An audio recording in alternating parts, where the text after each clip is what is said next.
ایک بھائی نے پوچھا ہے کہ روزانہ کی طرح جماعت کی نماز پر پابندی رہے گی یا جمعہ کے دن مسجدیں کھلیں گی؟ اگر مسجدیں نہیں کھلیں گی تو کیا ظہر کی نماز پڑھنی ہوگی یا کیسے کرنا ہوگا؟ اس کے بارے میں رہنمائی کیجیے۔ سب سے پہلے تو ہم آپ کے ذہن سے اس شبہہ کو دور کر دیں کہ حکومت کویت نے یا جہاں پر بھی باجماعت نماز پر پابندی لگی ہے کوئی شریعت کی مخالفت نہیں کی ہے، بلکہ شریعت کی روح کے حساب سے وقتی طور پر یہ فیصلہ کیا گیا ہے، کیونکہ اللہ کے نبی صلی اللہ علیہ وسلم کی حدیث ہے، موطا امام مالک کی میں یہ حدیث آئی ہے، لا ضرر ولا ضرار،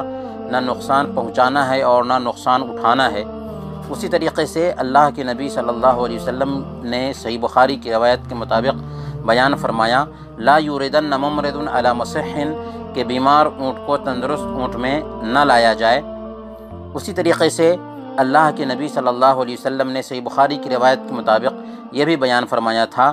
فر من المجذوم فرارک من الاسد، کہ کوڑھی سے ایسے بھاگو جیسے تم شیر سے بھاگتے ہو۔ اور صحیح مسلم کی روایت میں آتا ہے، شرید بن سوید الثقفی رضی اللہ تعالیٰ عنہ بیان کرتے ہیں کہ بنو ثقیف کے ایک وفد میں ایک کوڑھی آیا تھا، اللہ کے رسول صلی اللہ علیہ وسلم نے اس سے بیعت نہیں لی اور اس تک یہ خبر بھجوائی کہ میں نے تجھ سے بیعت لے لی ہے، تم لوٹ جاؤ۔ تو ان تمام نصوص سے پتہ یہ چلا کہ احتیاطی تدابیر اختیار کرتے ہوئے اگر اس طرح کا لائحہ عمل اختیار کیا جائے کہ کچھ دنوں کے لیے وقتی طور پر مسجد میں جماعت سے نماز پر پابندی ڈال دی جائے تو یہ شریعت کی مخالفت نہیں ہے۔ صحیح بخاری کی روایت میں آتا ہے، حضرت ابن عباس رضی اللہ تعالیٰ عنہ بارش والے دن میں اپنے مؤذن سے کہتے ہیں، جب تم اذان میں اشہد ان محمد رسول اللہ کہو تو پھر حی علی الصلاۃ نہ کہو بلکہ صلوا فی بیوتکم، یعنی اپنے گھروں میں نماز پڑھو، یہ بات کہو۔ لیکن اس بات پر لوگوں نے تعجب کا اظہار کیا تو انہوں نے فرمایا تھا، قد فعل ذا من هو خیر منی، یہ کام اس ہستی نے کیا ہے جو مجھ سے بہتر تھی۔ بے شک جمعہ کا دن ہے اور یقیناً میں نے مناسب نہیں سمجھا کہ تم کو باہر نکالوں، پھر تم مٹی اور کیچڑ میں چل کر کے آؤ۔ تو آپ غور کیجئے، حضرت ابن عباس رضی اللہ تعالیٰ عنہ بارش ہونے کی وجہ سے جمعہ کی رخصت دیتے ہیں، اور جب لوگوں کو تعجب ہوتا ہے تو کہتے ہیں کہ ایسا تو مجھ سے بہتر ہستی نے کیا ہے، یعنی اللہ کے نبی صلی اللہ علیہ وسلم نے کیا ہے۔ تو کبھی بھی دین کی روح کو سمجھنے کی کوشش کرنی چاہیے اور الٹپ پہ کسی بھی مسئلے میں پڑھ کر کے خواہ مخواہ واویلا مچانا اور ہنگامہ کرنا اچھی بات نہیں ہوتی ہے،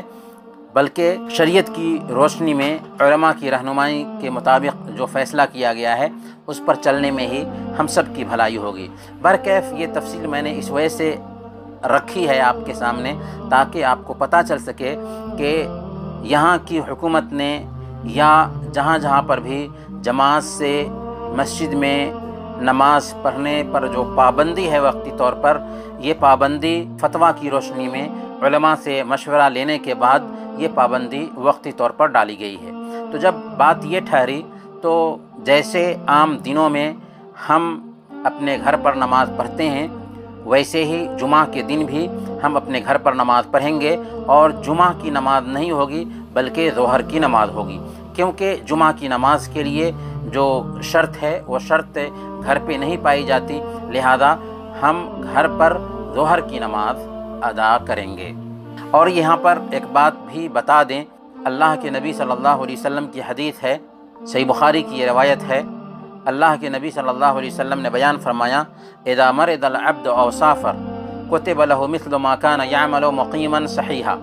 کہ ایک بندہ اگر بیمار پڑ جائے یا سفر میں ہو تو اقامت اور صحت مند ہونے کی حالت میں جو بھی نیکی کا کام کرتا تھا وہ سب کے سب اس کے حق میں لکھا جائے گا۔ تو یاد رکھیں، اگر ہم جماعت کے ساتھ نماز پڑھتے تھے اور ابھی موقع نہیں مل پا رہا ہے تو اللہ تعالی ہماری نیت کا ثواب ہم کو ضرور دے گا، اور ہم گھر پہ بھی نماز پڑھیں تو ہمیں وہ اجر مل جائے گا۔ بس ہمیں سنجیدہ بننا چاہیے اور شریعت کی روشنی میں چلنے کی کوشش کرنی چاہیے۔